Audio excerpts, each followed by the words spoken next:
The following is a presentation of the Matt Talk Podcast Network.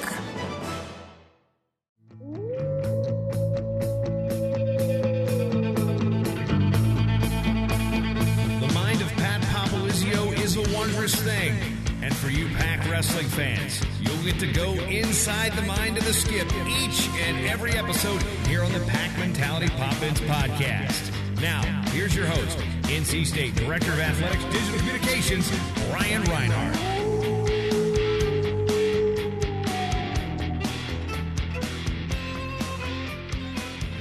It's our 25th episode of the Pac Mentality Pop-Ins podcast, our silver anniversary episode, and we're switching it up and letting the fans ask the Skip in today's brand new episode. I'm your host, NC State Director of Athletics Digital Communications, Brian Reinhardt, and he's in the hot seat today. He's the head coach of the Wolfpack, Pat Popolizio. Did you just say 25? 25 episodes in. Wow, that's impressive. Time flies when you're not here for all of them. I guess so. I guess you're right. I've been here for all of them. That's not true. I will be here for the rest of them. You're now making things up. I recall in Italy we had one without you there. That's true. I did format it, though. But all right. But, Pat, I'm not sure a lot of people thought we could make it to 25 episodes of the Pac Mentality Pop-Ins podcast. They said we were too young to undertake a commitment like this. They said our personalities would clash. They said we would fight over money. And I mean, I know I'm still looking for that raise from NC State. But we're still together, and we continue to be the only podcast produced by the NC State Athletics Department and the lone podcast in all of Division I wrestling that's hosted by a school. This has been a fun run, a lot of unique content, and just giving our fans the ability to get to know our student athletes and how they are off the mat. But, Pat, I really appreciate yourself and all the many guests that we've had in the opening of this podcast. It's given the Wolfpack fans a great behind-the-scenes look at your program. Absolutely. And first of all, I just want to thank you for coming up with the idea and sticking to it and putting all this content together, because it is. And, you know, for our sport of wrestling, these are very valuable, and it's a lot of good content being put out there and some unique information that you typically, you know, don't get to know when you see these guys competing. So it's good to really get behind these guys and understand the ins and outs of their personality and, you know, just what it takes to get to that next level as a program too. So growth has been good together. Guys are starting to ask why they haven't been on yet. I'm trying to hold them off. That's good. I'm getting a lot of that. They want on the mic. They're antsy. Yeah. But here's cheers to many more episodes. Next, we're shooting for that 50th anniversary. We got a lot more content to come. We still have some of the off season, but we'll be rolling right into your season. And since this is a big celebration episode, I just want to remind fans to support us in what we're doing here. You, of course, can listen to each podcast on both GoPac.com and YouTube, but please go and subscribe and download to the Pac Mentality Pop-Ins podcast wherever you get all of your favorite podcasts. You can subscribe to our channel on iTunes, Stitcher, Spotify, Google Music Play, just to name a few. Also, it's been a long time since anybody has left us a review on iTunes. Please visit our page on iTunes and leave us your thoughts, or just leave a 5-star review. Now that I rambled for a bit, let's get to why our listeners turn in this episode and get underway with hashtag Ask the Skip. Nice. Let's clear the air on the Skip thing first, too. So you go back a couple years ago, Nick, Tommy, I think even Bill Cook were referring to me in articles as the Skip. And then we made a bet prior to a dual meet that year. I think it was the last dual meet of the year, or maybe it was Missouri, one of the last ones of the year. And they bet me if they won, they got to change my Twitter name to something that was obviously a positive name to it. And I said, okay, I agreed to it, and I had to follow through. And so ever since then, it's stuck. So I get that asked a lot of times, but that was the creativity of Nick, Bill, Tommy, a couple of those other guys from that year. And I ask you every year if you're going to change it back, and you say no. No, I can't now. Okay. Now we're going to get to these questions. This was not a submitted question, but something I wanted to get the conversation started. The NCAA has recently relaxed the redshirt regulations for football. For this season, a player can play up to 4 games and still be eligible for a redshirt season. Has there been any discussion in the wrestling world if such a rule will be made? And what's your opinion on allowing redshirts to compete in duels? Yeah, we've been following that pretty close. And, I personally have mixed feelings on that. I can see where certain programs would like to implement that rule. And at the end of the day, I think it's got to go down to the safety of the athletes, and that could protect some guys, with forcing them to come back probably sooner than they want to with some injuries that they might have had through the year. And if you need to, fill your lineup, I can see where that would be a huge plus to have if you don't have a lot of depth. And, and you look across the country, and I have friends at other programs that I talk to, and some teams have limited roster caps. So if you're a team that, maybe you are only allowed 20, 25 guys on a roster, you're going to need those kind of rules. If you're fortunate enough to have a bigger roster and depth, I don't know how much of an impact that would have, but I think that's what it's going to come down to, is where we're at in a sport, and will we utilize these rules in favor of the athlete and not so much as a coach trying to beat another team and, pull out some good red shirts that you have just so you can get a win, which, at the end of the day, you want to be competitive and you want to win, but is it going to be more so to protect the guys and put yourself in position long-term for these athletes? So there's a lot of talk about it. I'm sure this coming month at our convention will be discussed. Is there any kind of timetable, since the season does start in October, or is this something that... This would be something that would have to go the following year. I think all this stuff, I'm not totally sure and 100% on when these rules get pushed through, but a lot of times it's through conferences in the beginning of the year, September. So it's probably something that would go into play for the following year if we could work it out.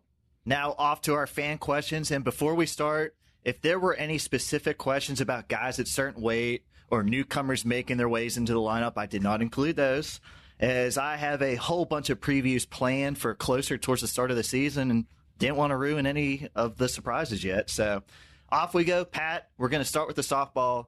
I'm going to mess up a whole lot of these Twitter names, but I'll try. From One Cent Wonder, what is your go-to order at Cup of Joe's? Wow. All right. That's pretty simple. You go to a place a lot when you open the door and they have the coffee waiting for you when you are at the cash register. So I get my coffee, large cup of coffee every day, and I'm out the door within a minute. So convenient, best coffee in Raleigh too. You got to pick them up as a podcast sponsor. I don't drink coffee. That's all right. All our guys do on the team, so I got them hooked too.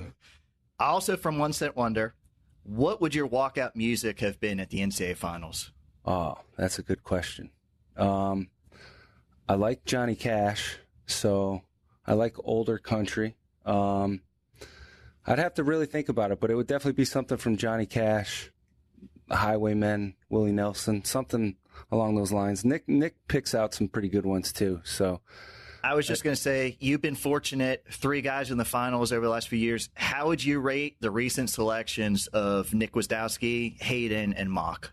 I think they've all been pretty good. There was a lot of thought, I think, going into it, and guys talking before they have to make their choice. So they've had some people help them with some decisions, but so far they've all been really good, and they fit their personalities, which is most important when it comes down to those songs.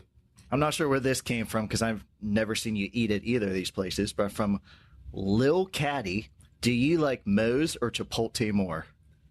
That's a Nick Reenan question right there. I like Chipotle a lot better. We actually cater some meals because you can eat pretty healthy if you do it right. And these guys know I'm not a big, huge fast food fan. So good food quickly. Yeah, that is actually, to me, about as healthy as you can get on the run.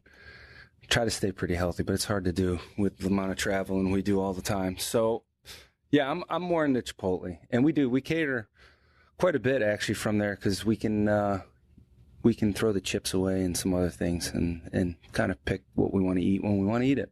I look forward to being invited to one of these meals. You're always invited. From Chris Gibson, do you think the ACC needs to add 2 more teams for an 8-team conference tournament? That would make for a great conference. Conferences continuing to get better and better. At the end of the day, your conference tournament helps you prepare for the national tournament.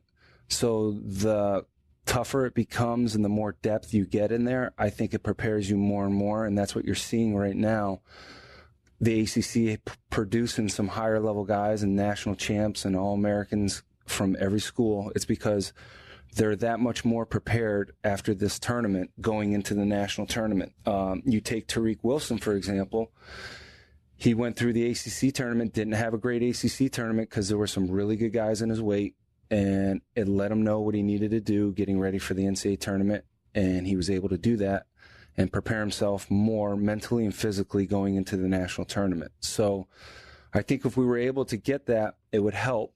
And that's the biggest thing, is what teams would be willing and able to add wrestling. And we got to do our part as a sport to make more teams want to add wrestling. What are we marketing? What's our value? And hopefully, with the growth of what's going on in the ACC with wrestling, some other teams, it might attract that down the road. That'd be big. It'd be great. This one's from Pac Wrestle Fan. I don't think you can answer his last question. It's kind of a three-parter, or maybe his last question was more of a statement. But does the ACC have contracts with certain refs, or do they come from the NCAA? Does anyone know what stalling is anymore? Okay, so yes, we are.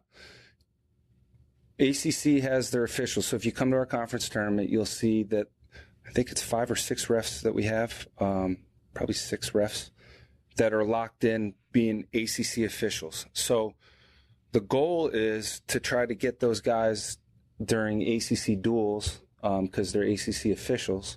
And that's why you'll see a lot of them repeat refs when we're here at home or we're on the road. And then, when we have sometimes non-conference duels, we'll try to get other NCAA refs that we know we'll see at the NCAA tournament. But that's not us as coaches picking our refs. They're assigned to us.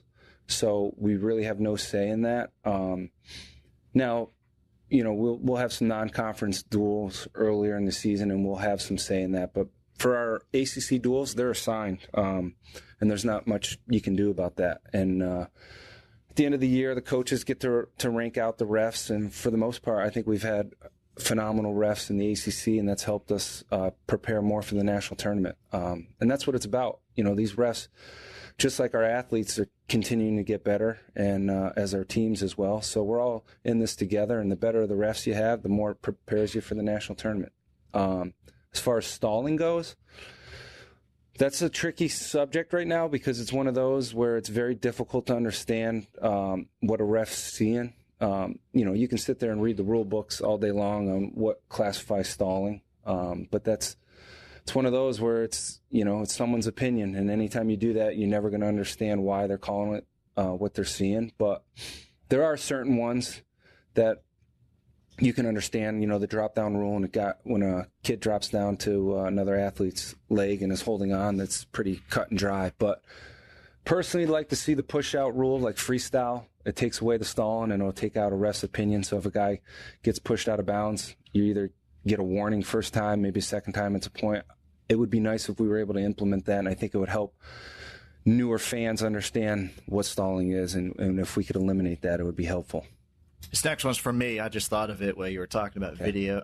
Going to video review. Yep. This was the first year. If you had a video review, you got to throw the brick. Yeah. My prior years working with you, you got to come over to the table and raise a little flag. Yes. What do you like better, the flag or the brick? Oof. Well, I like the brick now because Donnie, Adam, and Obi will grab it from me because they know I jump on it too quick. So now they hold it, and then I have to think about it if we want to throw it. I have to ask them before I just run over and slam the thing on the table. And then they were like, "Why'd you do that?" I was like, "I don't know.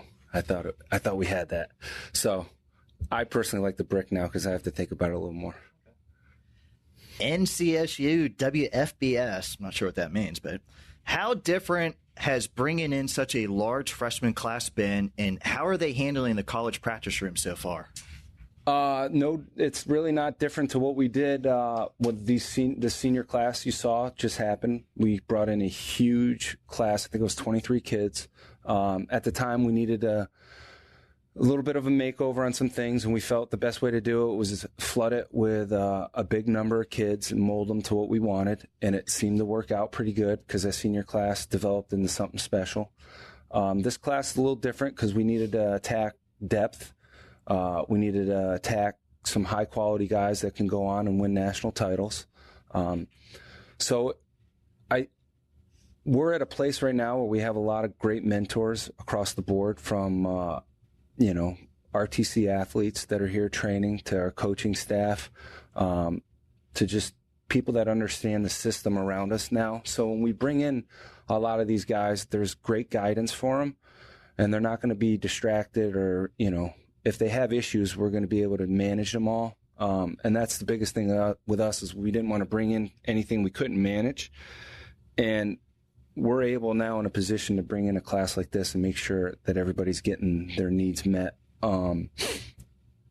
As far as the guys dealing with the change from high school to college, it's always, to me, I like the challenge and watching it mentally to see who can handle it. Physically, for a day, anybody can do it. It's not that hard for these guys. Yeah, they might get taken down here and there. It's 5 weeks in, 6 weeks in, 8 weeks in. How do they manage this? And mentally, what are they doing to adjust so they can continue to succeed as time goes on? And that's what we're seeing right now. These guys have been here about 5 weeks, and our workouts they're not crazy intense, but there's still some good intensities in these practices. And these guys some of them, they're struggling on the technical side of things, but you can see the fight is there. And I'm okay with that, because with time we can fix the technique. But if the fight isn't there from the beginning, then they're going to struggle. And our guys, it's fun to watch right now, this class coming in there and competing. A lot of great goes, a lot of good intensity. And once we fine-tune technique, which just takes time, these guys are going to be another tough group come a year down the road. This one comes from NCUSAW. Pat, you've been down here 7 years now. How have you seen the high school level development in North Carolina?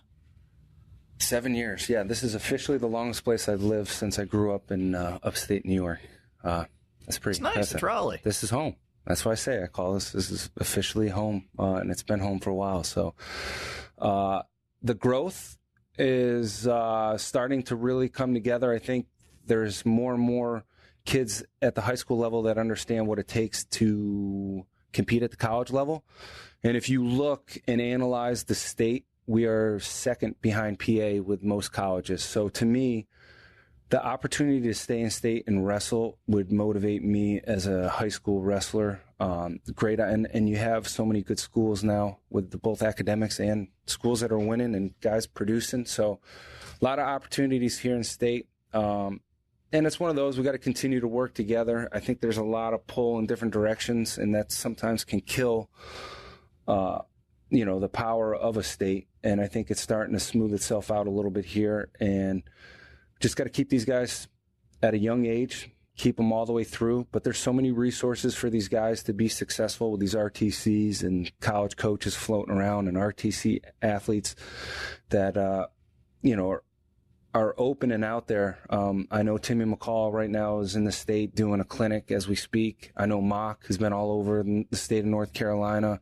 Our RTC guys are always out there willing and able. Our doors are open to RTC athletes to come here and train. So, and even coaches stopping by our room to just watch practice. There's so much going on that these guys can benefit, and we benefit a lot. The better the state is, the better our college teams are going to be. And that's not just us at NC State. That's all the other colleges. So there's a lot of good growth going on, and there's a lot of good leadership. So we got to continue to stay together and become one of the best states in the country. This is from one of those Twitter handles. We might have to figure out a name change, but NCSU Curse. That just sounds kind of evil. Yikes. Can you explain how scholarships are used in wrestling? I know it's not like football where everybody gets a full ride. Very tough. And to me, that's probably the hardest part of the job is how do you dictate the scholarship money? A lot of it comes down to need and timing. So, sometimes you might have opportunity to get a kid, but at the same time, you have a young guy that's on a good amount of money. So it's like, all right, we got to go to this next weight. And you want to reward guys with success. So, we're allowed 9.9 scholarships in wrestling, and it is cut up on however we want to give it out. So in our room, there are 9.9 scholarships out of the 35 guys on our roster. That's divvied up between the 35 guys. And that's not saying everybody's on money. Some just varies from time to time. And, I can just tell you here, I always try to take care of the guys that are getting the job done in the classroom and on the mat. And I always find a way, and it always seems to work itself out. We've had numerous kids come here as walk-ons and leave on a lot of money because of what they've done, and they've earned it. And that's the way I built this program up, is anything these guys get, they're going to earn. And I think that's what makes a successful program. So we're continuing to work on that. But at the same time, there are some kids that have earned it in high school off their results. So it's that fine line of balancing and everything out. And I think our staff has done a phenomenal job to continue to recruit the best kids in the country to come here and make the kids that are in our program happy with rewarding them with keeping that carrot out there in front of them. And despite I shouldn't say his, I don't know, but despite this name, NCSU curse is getting another question. How are you able to get so many guys on the team and have enough room to practice? Any plans for expansion of the Wolfpack practice facilities? Oh, that's the toughest question of it all right there. We're fortunate enough to have a lot of coaches on staff. So I would say through the day, during a typical day here at NC State, we probably have 3 to 4 practices. Sometimes you'll walk in the room, there might just be 2 guys and a coach. Sometimes it's 10 guys and a coach. And then obviously our day-to-day practice, there'll be our whole team. But we obviously can't put 40 guys on the mat at once. So we do start pretty early in the morning, and we're here pretty late at night running workouts. So we clear the mat as best we can. And like I said, it's great to have these older guys that we can run our RTC practices, implement some college kids in there at times. There's a meeting tomorrow with some high-profile people, with some important decision makers to continue to brainstorm and see what we can do to obviously add that facility. I truly believe it's going to happen at the right time with the right people connected to it. And there are, let's just say, some interesting conversations going on right now, but I think it's a matter of time before that happens, and the right people connected, willing and able to do some things to make this room a reality. And it's well deserved for these guys that have put the time in, and it's going to be a major factor, to get to that next level, to bring home the first place trophy. That room is going to be a major stepping stone for us, and that's something that we got to make happen with time. And I know the administration's working extremely hard to put us in position for that. So hopefully we get some more clear answers to you on that one. But for right now, that's kind of where we're at.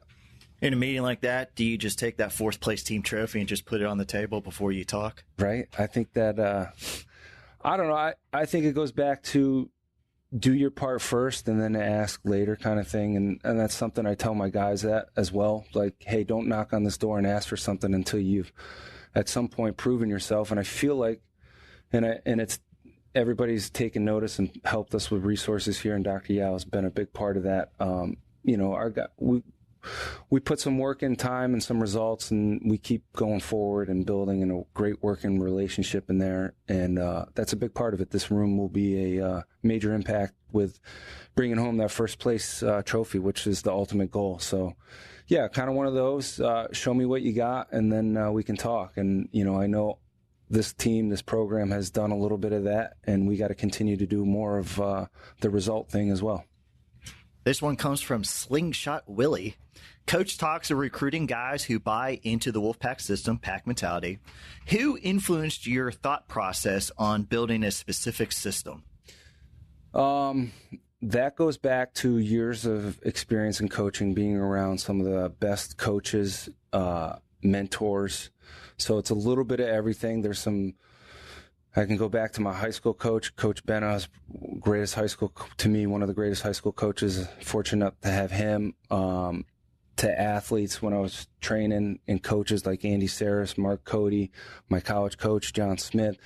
You take bits and pieces of everybody, and then you get introduced to some pretty successful business people. We were actually, I think it was year 1 here, Coit Cooper he was actually a professor at UNC, but was very well connected to the NWCA wrestling, and we sat down and talked, and they kind of came up with this pack mentality we liked it. We were brainstorming on it. Beasley was here. He's one of the smarter, more intelligent, thinking outside the box kind of guy. And Breeze was here at the time. We all just kind of sat down, talked, and put some thoughts together. And then as time goes on, it's my job to keep tweaking that and explaining to the guys what it is and to our alumni and fans. And it's caught on. Guys take a lot of pride in it.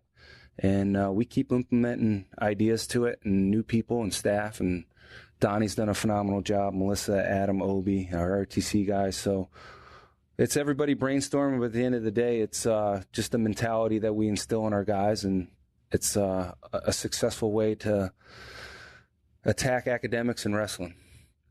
This next one, I swear, came from a family member of yours, but on Twitter, she goes by Linda Hall. Starts off, "You're a great coach," as evidenced by this past season. I think you already know who that is by the last name.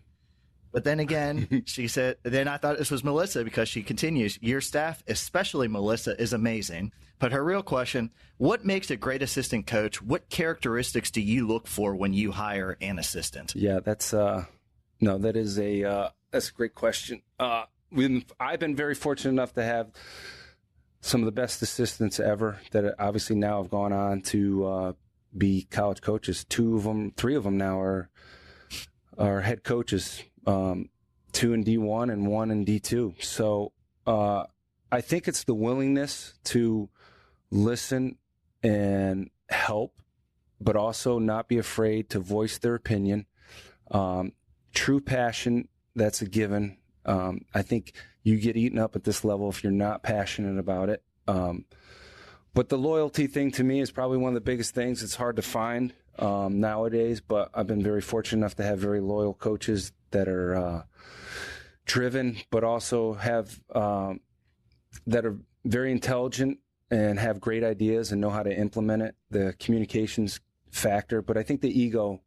To me, when I look at it right now, there's no egos that have been involved in any of the staffs, and that's what has made us successful. Guys don't care about what they accomplished as coaches. They don't care about what they get recognition-wise. They care about the athletes getting what they need and succeeding at this level and putting those guys in front of them in any aspect. And these guys make a ton of sacrifices outside this room. I don't think people realize. I know Adam Hall probably was gone 3 weeks this last month. Donnie's the same way. Melissa doesn't get to travel and recruit and do things like that, but she's on the road doing stuff with women's wrestling right now. You look at Obi's going to be gone almost a month out of the next 2 months, helping with the RTC and then college traveling. So these guys put the athletes first, and then, obviously their families are a big part of it. So there's sacrifices being made, and these guys are all been willing to do it. So, yeah, it's the ego, I think, at the end of the day. These guys don't care about that kind of stuff. Last one. We'll get you out of here in this. Jesse Esselman. During the summer, what are your guys allowed to do in practice times, both returnees and newcomers? Well, there's we're a safety exception sport, which allows our athletes to come in the room whenever they want, and us as coaches be in there to make sure we're able to watch them. So you have that aspect. The guys can train whenever they want. If they're in summer school, they can come in and volunteer their time to lift. So our guys are lifting as well. They basically can do anything they want. We're allowed to run RTC workouts, so we are in there a couple days a week doing that. But for the most part, our guys nowadays, I like to say it's 11 months out of the year. Our practices kind of go 11 months straight. Guys are training for freestyle, so you get that. Right now, there's not a time during the year where guys not getting ready for a competition. Renan's getting ready to wrestle in a tournament overseas. Hayden, Mock, those guys are getting ready to go. They got some time, but they'll be going to the UW23 Nationals. Nick just went over to Turkey.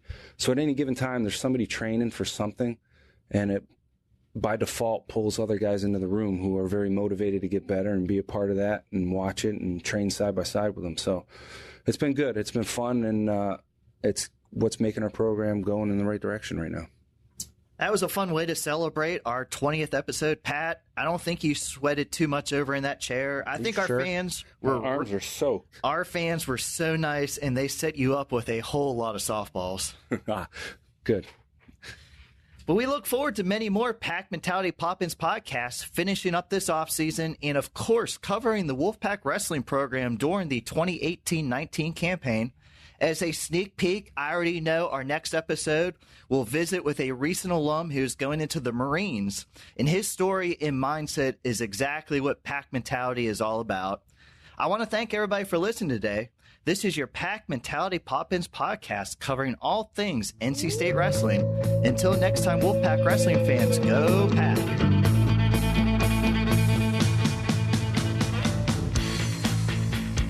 Mentality Pop-Ins podcast is produced by the Mat Talk Podcast Network.